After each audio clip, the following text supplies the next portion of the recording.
একটা দল যারা স্বাধীনতার সময় বাংলাদেশের বিপক্ষে ছিল, তারা এই বেয়াদবদেরকে সৃষ্টি করার বলেছিল। শুধু কি এক নাসিরউদ্দিন পাটোয়ারি, এর মধ্যে কোন শালীনতা আছে? রাজনীতিক বক্তব্য কিভাবে দিতে হয় এ জানে? রাজনৈতিক মঞ্চের নেতা বলা যায়? স্বাভাবিক রাজনীতিকে এরা ধরে রেখেছে।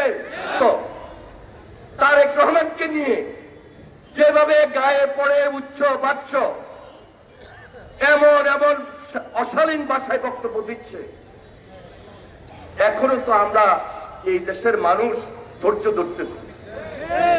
আমাদের ধৈর্যের বাদ কিন্তু এখনো ভেঙে যায় নাই। এই কারণে ভাঙে নাই, কারণ আমরা রাজনীতি করতে করতে এখানে এসেছি। বিএনপি রাজনীতি শুরু হয়েছে প্রেসিডেন্ট জিয়ার নেতৃত্বে, একটা উদারপন্থী গণতান্ত্রিক দল। এটা একটা গঠনতন্ত্র আছে, এটা একটা নিয়ম আছে। নাসিরউদ্দিন পাটোয়ারির মতো কেউ যদি এই ধরনের অশালীন ভাষায়, রুচিহীন, যেটা রাজনীতিতে যায় না, এই ধরনের কথা আমাদের পার্টিতে যদি কেউ বলতে চায়, ওই সুযোগ বিএনপিতে নাই।